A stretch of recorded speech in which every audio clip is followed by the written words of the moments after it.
Assalamualaikum warahmatullahi wabarakatuh. Di sini saya ingin menjelaskan tentang kasus perancangan basis data saya. Di sini saya mengambil kasus yaitu toko tas. Sebelumnya, saya ingin memperkenalkan diri dulu. Nama saya Putra Rizka Yasira dengan NIM 19.810 kelas A. Apa saja yang ingin saya bahas di sini? Yang pertama ada permasalahannya, yang kedua adalah target yang ingin dicapai, yang ketiga ada data tabel, yang keempat adalah year diagram, dan yang terakhir adalah skema relasi. Untuk permasalahannya sendiri yaitu tas adalah wadah tertutup yang dapat dibawa ke berbagai tempat atau untuk bepergian.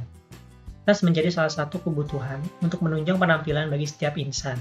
Tas juga dijadikan sebagai pelengkap fashion untuk menaikkan gengsi. Sekarang tas menjadi salah satu industri yang sangat menggiurkan.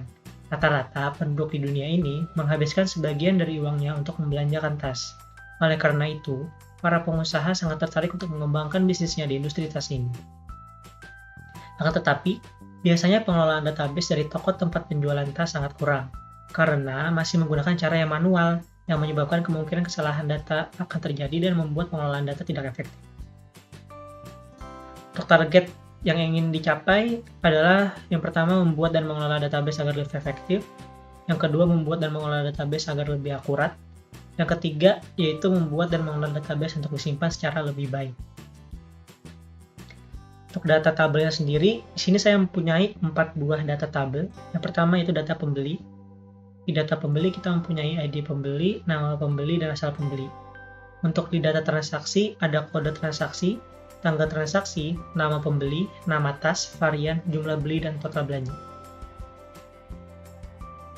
Untuk data kasir, ada ID kasir dan nama kasir. Dan yang terakhir ada data tas. Dalam data tas ini ada kode tas, nama tas, varian, dan harga. Kemudian kita akan membahas tentang IR diagram.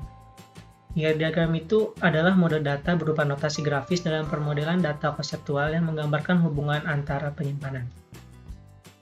Yang pertama adalah kardinalitas, cardinality constraint, yaitu menjelaskan batasan jumlah keterhubungan satu entity dengan entity lainnya. Ada 4 jenis, yaitu one-to-one, one-to-many, many-to-one, dan many-to-many. Kemudian juga ada kardinalitas minimum, yaitu jumlah paling kecil dari setiap anggota entitas bisa berrelasi dengan sebelahnya, bisa 0 atau 1. Kemudian juga ada kardinalitas maksimum, yaitu jumlah terbanyak dari entitas yang dapat dikaitkan dengan entitas sebelahnya, bisa 1 atau banyak.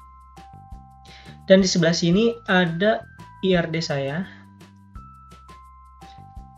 Di sini saya membuat IRD dari ada entitas pembeli dengan atributnya ID pembeli, nama pembeli, asal pembeli. Kemudian juga ada entitas tas yang menjadi pemilik adalah kode tas. Kemudian juga ada atribut nama tas, varian, dan harga tas. Di kasir tersendiri ada 2, yaitu ID kasir dan nama kasir. Dan untuk struk pembelian ada kode transaksi, tanggal transaksi, nama pembeli, nama tas, varian, jumlah beli, dan total belanja. Untuk kardinalitasnya sendiri di sini, pembeli ke tas yaitu many to many dengan minimumnya pembeli ke pembeli itu 0 to many, karena ada kemungkinan tidak ada pembeli dan ada juga kemungkinan banyak pembeli. Kemudian untuk dari memilih ke tas yaitu one to many, karena tas memiliki banyak data, makanya dipakainya many. Kemudian dari pembeli ke kasir saya menggunakan many to one. Untuk pembeli ke transaksinya one to many. Kemudian untuk transaksi ke kasirnya one to one. Kemudian dari kasir ke struk pembelian one to one. Karena dari kasir ini menghasilkan 1 buah struk pembelian.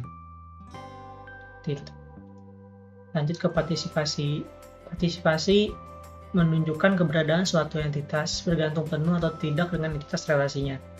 Ada 2 jenis, yaitu partisipasi total, yaitu bentuk partisipasi yang menunjukkan ketergantungan penuh suatu entitas semua dan harus, dan partisipasi parsial, yaitu bentuk partisipasi yang menunjukkan ketergantungan tidak penuh suatu entitas tidak harus semua. Kalau di sini ditandai dengan double line untuk partisipasi total dan single line untuk partisipasi parsial.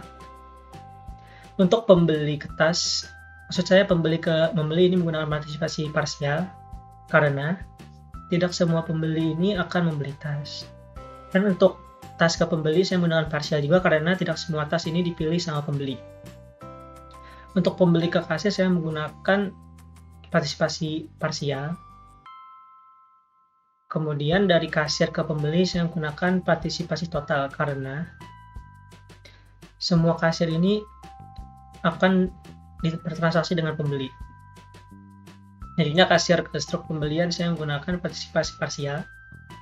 Kemudian dari struk pembelian ke kasir saya menggunakan partisipasi total karena semua struk ini dihasilkan oleh kasir. Untuk entitas sendiri ada dua, yaitu entitas lemah dan entitas kuat. Untuk entitas kuat yaitu entitas yang mandiri, yang keberadaannya tidak bergantung pada keberadaan entitas yang lainnya.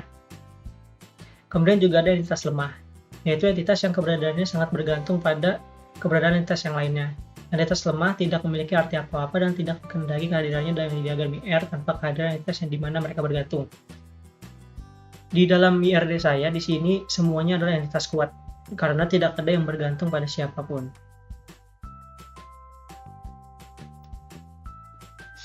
Kemudian untuk skema relasi. Skema relasi itu adalah cara untuk mempresentasikan hubungan antara suatu tabel dengan tabel lainnya melalui sebuah kolom kunci. Pada skema relasi, sebuah primary key suatu tabel merupakan foreign key pada tabel lainnya. Kunci tersebut dapat digunakan untuk membantu menggabungkan informasi dari tabel-tabel terpisah. Di sini ada gambar skema relasi saya. Yang pertama dari pembeli ke tas itu menghasilkan satu entitas baru. Kenapa menghasilkan entitas baru? Karena pembeli dan tas ini many to many, jadi menghasilkan satu entitas baru, yaitu sini saya memberi namanya memilih. Di dalamnya ada foreign key dari ID pembeli dan foreign key dari kode tas. Kemudian dari pembeli ke kasir, di sini ada foreign key dari kasir di pembeli dan ada foreign key dari pembeli di kasir. Kenapa demikian? Karena agar pembeli di sini tidak bingung untuk memilih kasir yang mana. Kemudian kasir di sini diberikan sebuah ID pembeli di sini sebagai foreign key agar kasirnya tidak bingung saat membuat database nanti itu melayani pembeli yang mana, karena pembeli dan kasirnya sama-sama banyak gitu. Kemudian untuk kasir dan struk pembelian, saya memberikan foreign key di struk pembelian tentang ID kasir, yaitu yang dimiliki oleh kasir. Kemudian ini adalah tabel yang dihasilkan. Di pembeli ada ID pembeli, ID kasir, nama pembeli dan asal pembeli. Di memilih ada ID pembeli dan kode tas. Di tas ada kode tas, nama tas, varian dan harga tas. Di kasir ada ID kasir, ID pembeli dan nama kasir. Kemudian di struk pembelian ada kode transaksi, ID kasir, tanggal transaksi, nama tas, varian, jumlah beli dan total belanja. Oke, sekian dari saya. Salah kali mohon dimaafkan. Assalamualaikum warahmatullahi wabarakatuh.